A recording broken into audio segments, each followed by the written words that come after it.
অপরাধের কোনো প্রতীকের এ পর্যন্ত আমরা পাইনি। আমরা স্পষ্ট করে বলতে চাই, বর্তমান সরকার যে কাজগুলো করছে, সরকারের ছত্রছায়ায় একটি পেটুয়া বাহিনী ব্যাংকের কর্মীদেরকে যেভাবে অন্যায়ভাবে চাকরিচ্যুত করা হয়েছে, সেগুলো আমাদের কাছে গ্রহণযোগ্য না। আমরা একটি সুষ্ঠু নির্বাচন চাই, একটি নিরপেক্ষ নির্বাচন চাই। বাংলাদেশের জনগণ নির্বাচনকে কেন্দ্র করে যেভাবে আস্থা হারিয়েছে, এই আস্থা পুনরায় ফিরিয়ে আনার দায়িত্ব বর্তমান সরকার। সেই আস্থা যদি ফিরিয়ে আনতে না পারে, বাংলাদেশের নির্বাচনের কালচার ধ্বংস হয়ে যাবে, এদেশের টোটাল কার্যক্রম কলাপস হয়ে যাবে। আমরা আশা করব বর্তমান সরকার একটি সুষ্ঠু, অবাধ, গ্রহণযোগ্য, নিরপেক্ষ নির্বাচন দিয়ে দেশ জাতিকে সংকট থেকে উত্তরণ করবে। আরেকটা প্রশ্ন আছে, সেটা ছিল আমরা জানি যে ভবিষ্যতে অনেক রাজনৈতিক দল আসতেছে এবং অনেক জোট সম্প্রসারণের ব্যাপারে কোনো চিন্তা আছে কিনা? আপনাকে আমাদের আমরা যারা এখন রাজনৈতিক দল এবং নিবন্ধিত, এছাড়াও আরও অনেক রাজনৈতিক দল আমাদের যোগাযোগ হচ্ছে, মুখোমুখিও কথাবার্তা হয়েছে, অফিসিয়াল কথাবার্তা হচ্ছে। প্রচুরই আপনারা দেখবেন যে আমাদের এই জোটের সাথে অন্যতম সমাধান হচ্ছে।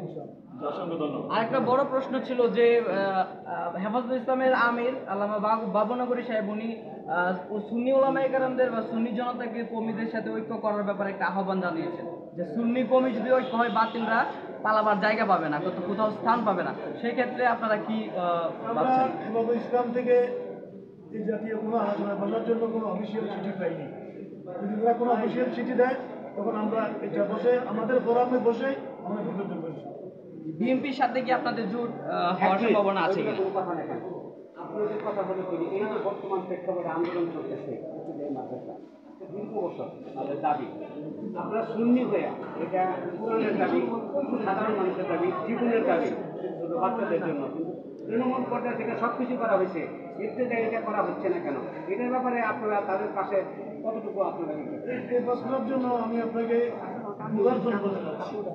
আমি নিজেও শিক্ষার একটা কারণ সংস্থার অধ্যক্ষ ছিলাম, বিষয়টা আমি খুব অনুভব করি।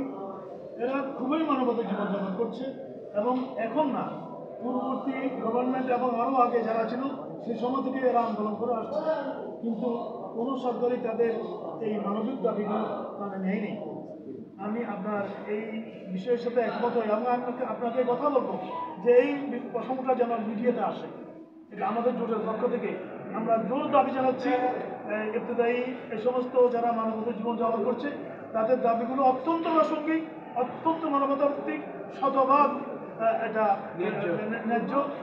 এটা যেন গভর্নমেন্ট মেনে নেয়, আমরা আপনাদের মাধ্যমে জোর দাবি জানাচ্ছি।